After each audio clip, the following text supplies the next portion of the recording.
Amen. Jason, if you would, get ready to sing My Soul is Anchored for invitation. If you would, stand on your feet. We want to turn to Hebrews chapter 6. Hebrews chapter 6. And it's not going to read the same in your Bible as it does on the screen.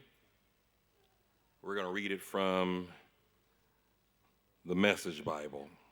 Hebrews chapter 6. I believe he's at verse 12 or 13. There you find these words recorded. God can't break his word. And because his word cannot change, the promise is likewise unchangeable.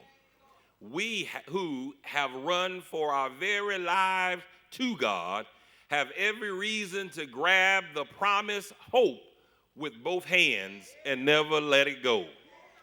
It's an unbreakable spiritual lifeline reaching past all appearances right to the very presence of God, where Jesus, running on ahead of us, has taken up his permanent post as high priest for us in the order of Melchizedek.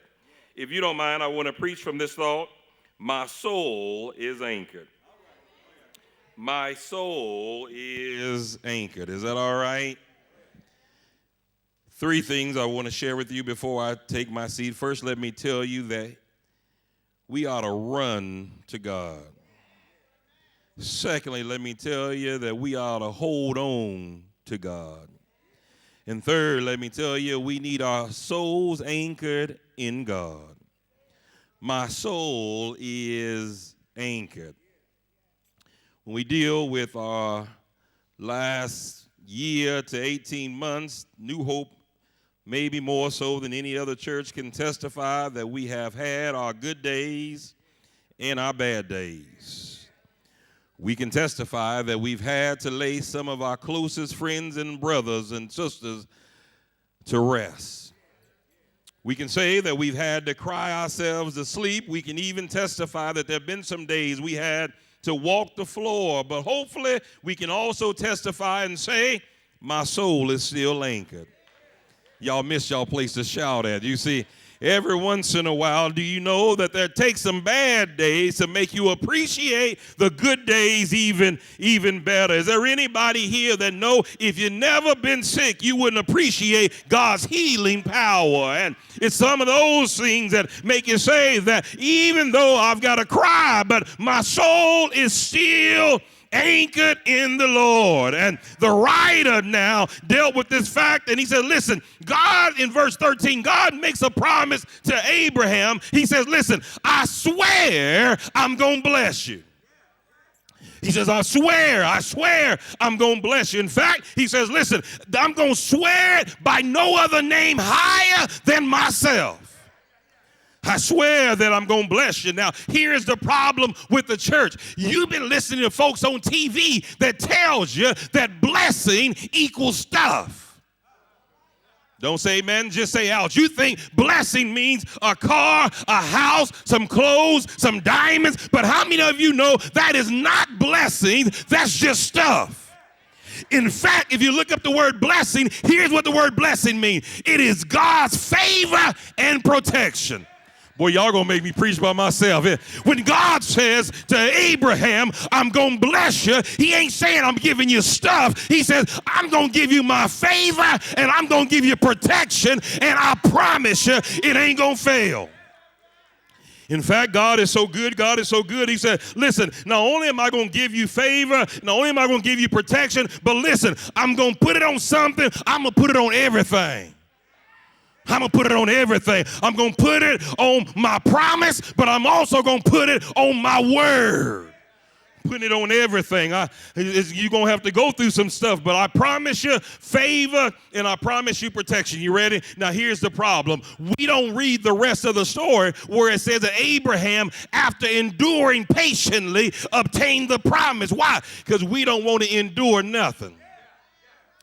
We are a minute-made society. We are a minute-made generation. None of us even want to make popcorn no more. We want to put it in the microwave, hit popcorn, and in 2 minutes, 30 seconds, open up the bag and start eating. We don't want to put the oil on there. We don't want to put a little butter on there. We don't want to put 1 or 2 kernels and make sure it's hot enough. We don't want to make it the old-fashioned way. We wanted to do it right now quickly. But how many of you know when I endure, I enjoyed it a little bit better?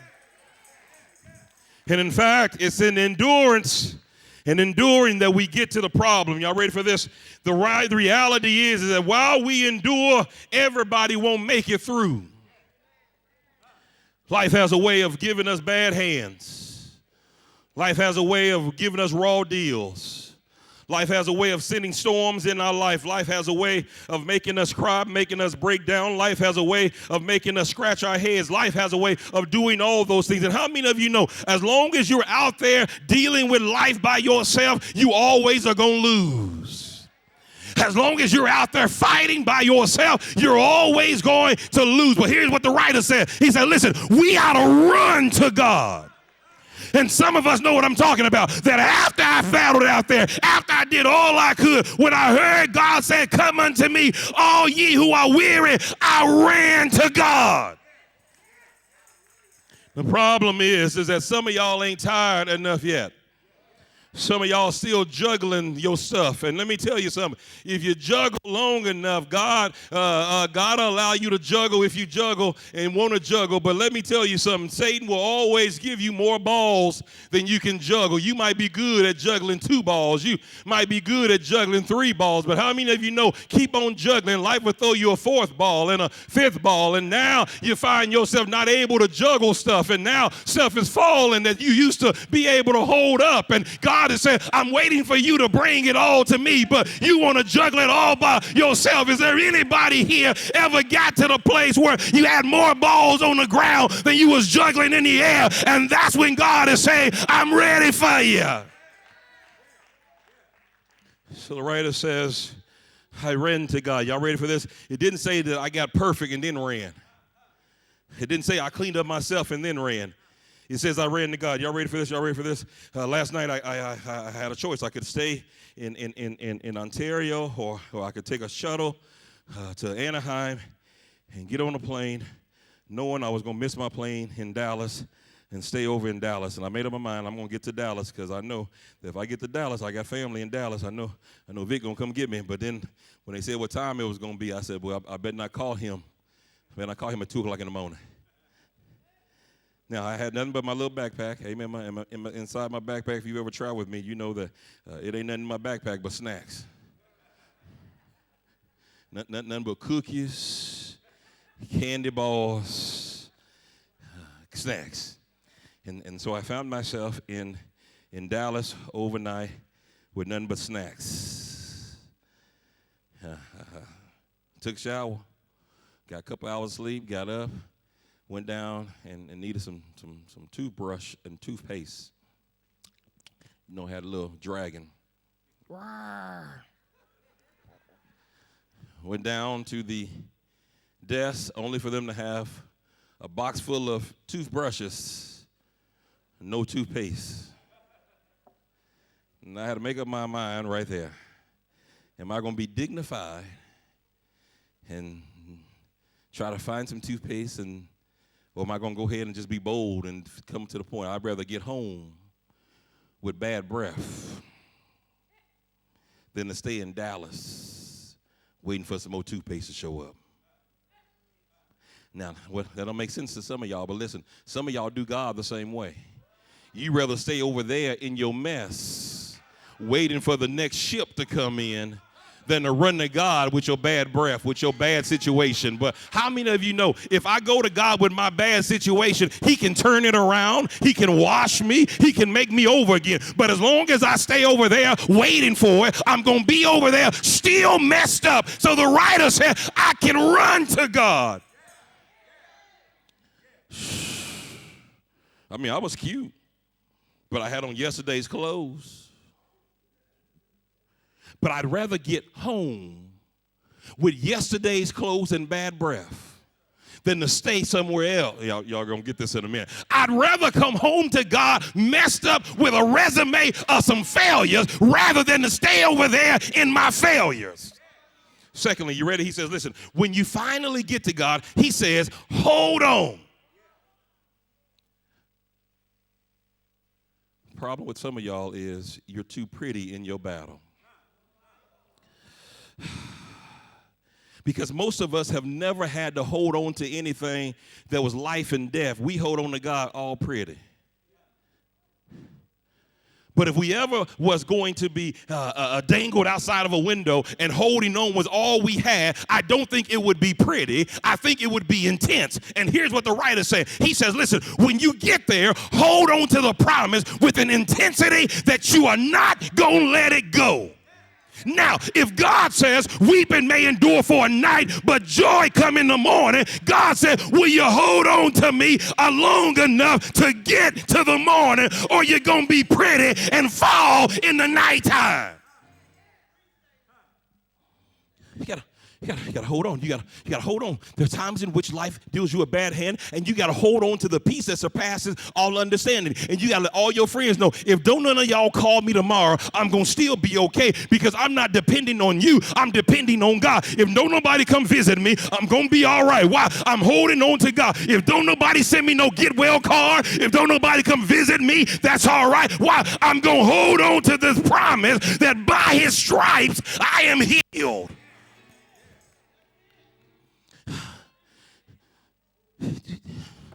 Do you want it bad enough? Maybe that's a better question.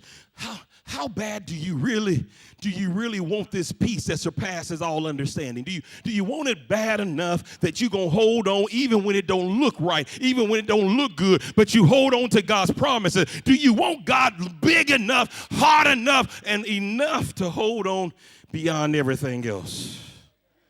Y'all ready? He says we ought to hold on. Y'all ready? Not with one hand, both hands. That means we're holding on for dear life. Why are you holding on to stuff with one hand when you got another hand free? And quit lying talking about I'm praising with the other hand. Here in the text, it says we can take both hands and hold on to him for dear life. My soul is anchored. So I get into Dallas. It's about 1 o'clock in the morning, and I made my hotel reservations. I get in the taxi, and I give the taxi driver the address. But I tell him the Four Seasons. And he's one of them know-it-all taxi drivers. He says, that's not the right address. Now, I was dignified. I was looking in my app. And I said, the address is. I said, it's only 3 miles away. He says, no, the Four Seasons is 7 miles. So I sat down, and he proceeded to tell me $27 to go to the Four Seasons. When we got to the Four Seasons, I looked at the hotel, walked in, and first he says, $27. I gave him my credit card. He said, don't you have cash? I said, no. We'll go to the ATM. When I walked into the Four Seasons, I'm thinking this ain't $89 right here.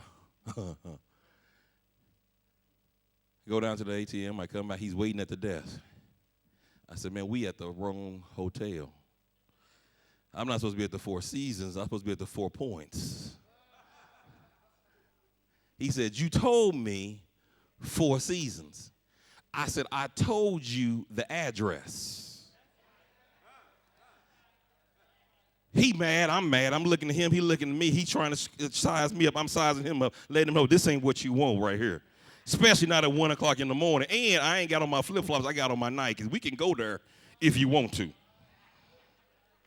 Now, either you're going to take me to the 4 Points or I got to give me another taxi driver, but I'm not spending $400 for a night that I'm only going to spend for 4 hours and sleeping. So we get back in the car, he tells me now $45.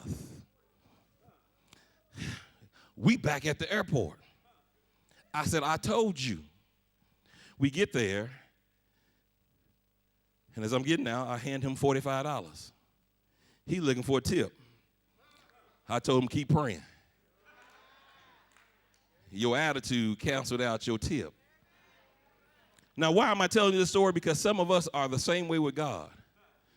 God gave us the address, but you keep calling out the wrong name.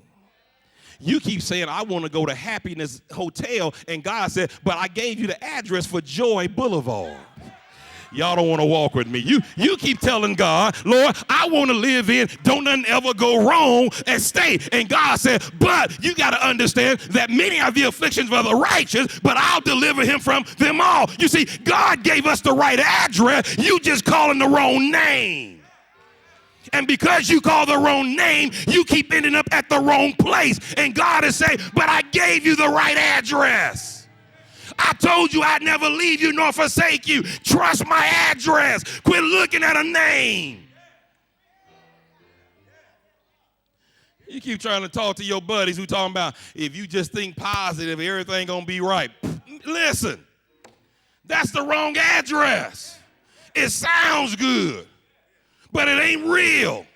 Because the word says many are the affliction. Now, it didn't say only those who have bad thoughts. No, many are the affliction. If you go to bed and wake up and go to bed and wake up, life is going to happen. And you either going to smile or you're going to go crazy. You either going to trust God or you're going to lose everything. And you ought to have your soul anchored in the Lord.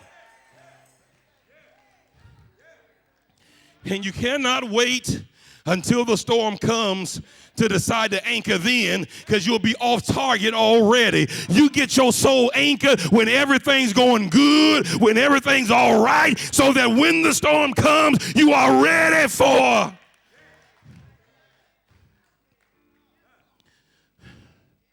I gave him the right address.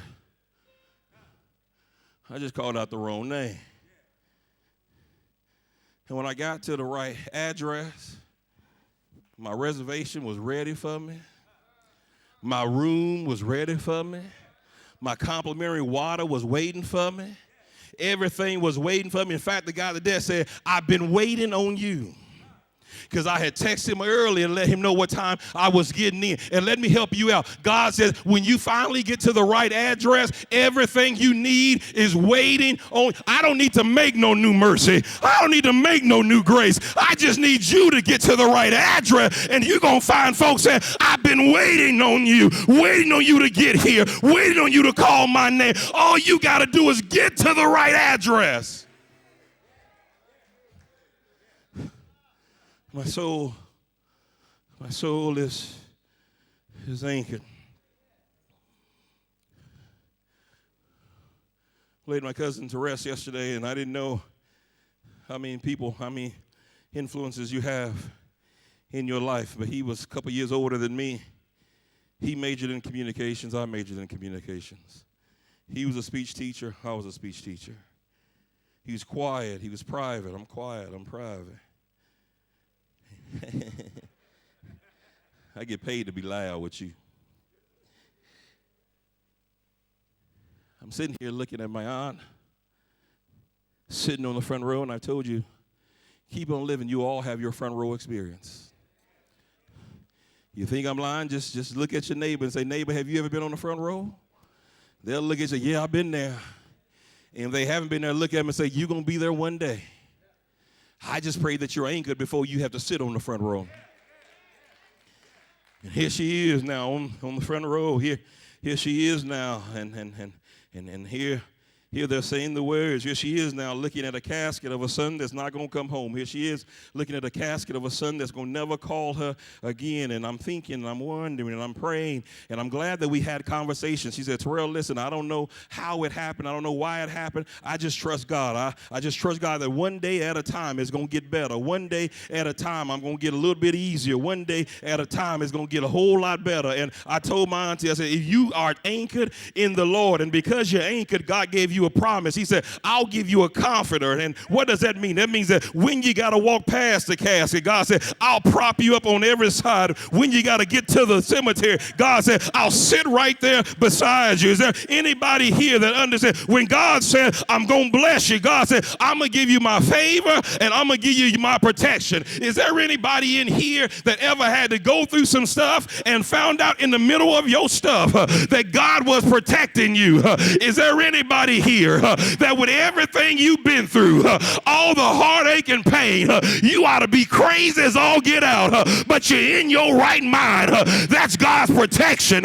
Is there anybody here that you realize when the enemy tried to disqualify you and the enemy tried to throw you away, but God held you close? That's God's favor. And somebody ought to be able to shout today and say, God, thank you for blessing me. I wish Big Mama was here. Big Mama would say, baby, if the Lord never does anything else, he's already done enough. I woke up this morning, I was feeling blessed. Got on the shuttle, I was feeling blessed. Got in the airplane, still blessed. Landed, still blessed. Got in my car, still blessed. Drove to the house, still blessed. Won't the Lord do it for you? When I got to church, y'all was already singing, still blessed. After all, after everything I've been through, God said, I'm still protecting you. I'm still blessing you. I wish I had somebody that'll look to your neighbor and say, neighbor, I know I'm blessed. After all the stuff I've been through, I know I'm blessed. After everything I've seen, I know he protected me. Is there anybody here that you got to press through some stuff, but now you in the presence of the Most High God, and I won't take nothing for where I am now.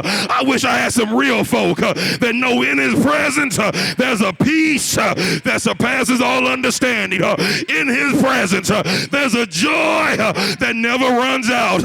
In his presence there's long suffering. I wish I had somebody that's in the presence of God that said, you can take my money, but don't take my Jesus. You can have my car, but don't take my Jesus. You can have the house, but give me Jesus. Now that I'm here in this place, I'm holding on. Let the winds blow. I'm holding on. Let the storm come. I'm holding on. Why you holding? Because my soul has been anchored in the Lord. Billows may roll, breakers may dash, but I shall not perish because he holds me. Is there anybody here that should know that God is?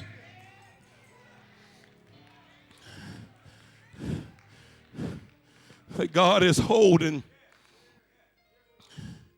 He's holding you. I ain't got to listen to your testimony. I got my own. I know God will hold you in the midnight hour. I know God will hold you when you think you've lost everything. And I know God will. He'll protect you.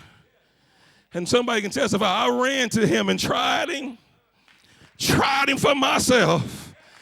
And I ain't talking about no stuff. I thank God for the blessing of being in my right mind. I thank God for the blessing of having the activity of my limbs. I thank God for the simple blessings. After Abraham had endured, he received all the promises. I don't know who I'm preaching to, but listen, I just want to stop by to tell you that your night is coming to a close. Joy. I know your night may have been longer than other nights. I know your night may have been longer than other folks' nights, but listen, I just stopped to proclaim that joy is here. It doesn't mean that I don't cry. It just means that I got joy in my tears. Doesn't mean that I don't miss. It just means that I'm anchored.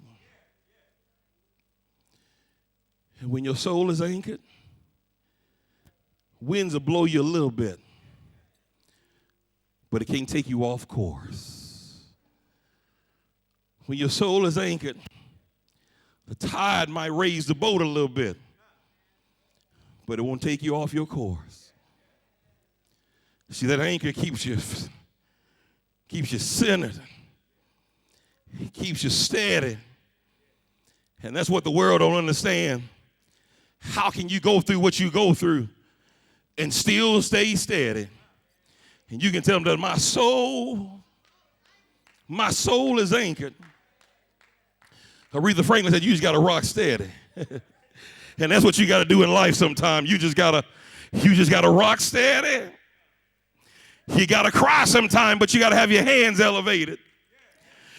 Sometimes you got to cry, but you got to say, I will bless the Lord at all times. And his praise shall continually be in my mouth. Sometimes you got to walk past the casket and love on somebody, but you got to still say, blessed be the name of the Lord. Because my soul is anchored. If God wanted me, he would have called me already. And because he didn't call me, that means that he still has work for me to do. So yesterday I had to tell a loved one, I'll see you later. But I couldn't stay there. Couldn't stay where they were going to lay him at. I couldn't stay where they were going to bury him at. Why? Because my work ain't there. And some of us have been in the cemetery long enough. And God is calling you from the cemetery, saying, come on and still go work for me. You will never accomplish what God has for you stuck at the cemetery. Your soul is anchored. With every step, you're going to get stronger, you're going to get wiser, you're going to get better. And what the enemy thought was prolonging your blessing, he didn't know that God was calling you closer to him even in the prolonging. Because some of y'all can testify you didn't know God could be this close until you had to go through that last storm. Hello, somebody. Some of you say, I didn't know God held me like that until I didn't have nobody else to hold me. And now I can testify God is. God is a lover of my soul. As we stand all over the sanctuary, listen, if your soul is not anchored, if you don't have Jesus for your personal Savior, maybe you've been saved, but maybe your anchor has gotten a little loose in this process. Not only do we extend to you the greatest invitation known to man, a relationship with our Lord and Savior Jesus Christ, but somebody may say, I just need somebody to pray with me, Reverend.